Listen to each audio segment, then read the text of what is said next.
Okay, yeah. So we had one client that their husband committed adultery one time. They worked through that, and that's a terrible thing to work through. She found out he committed adultery a second time. Okay, so she is saying, "Can I just divorce him? I just don't want to be with this guy anymore. This is not how I should be treated." How would you use this revelation from the Lord? Like, how would you use this truth, this idea of trial and testing, and how this is not the promised land, to counsel her?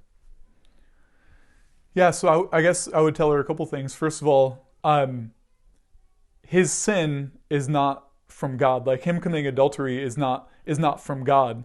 But God ordained that you would have the kind of husband who would do that because of who you are, and because through that trial, through this fiery trial, he's bringing your own impurities to the surface. Maybe it's your anger, maybe it's your desire to jump ship and to not persevere.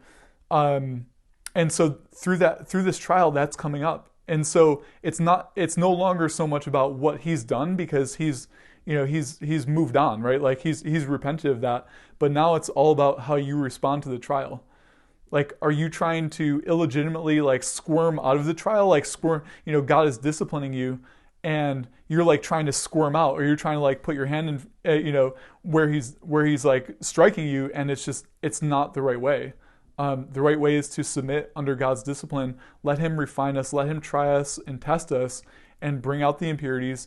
And there's only one place those impurities can go, and that's like to the cross. All sin was put on Christ, and all impurity. So if we confess our sins, He is faithful and just to forgive us our sins and to cleanse us from all unrighteousness.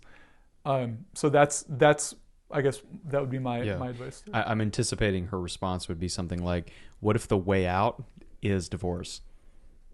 Yeah. Well, so the way out would have to the way of escape. Yeah, right. The way of the end of the trial would have to be consistent with what God has shown is pleasing to Him, right? So you can't have like an illegitimate end to the trial. God wouldn't build that in. It'd be like saying that I don't know, some famous artist like Picasso signs his name as like John Smith on his work of art. Like that doesn't work. So the Bible tells us that God hates divorce, and so the end of the trial would not be divorce, unless, of course, in 1 Corinthians 7, Paul says, like, if the unbelieving spouse refuses to stay with you and wants to leave, then you have to let them leave and acknowledge that that's God's hand too. But it's never just jumping ship. It will always be consistent with what God has made known, because God, that's His signature or His fingerprint, so to speak. Yeah, it reminds me of Paul saying, "I'd rather die than give up my glory." Yeah. Yeah. Exactly.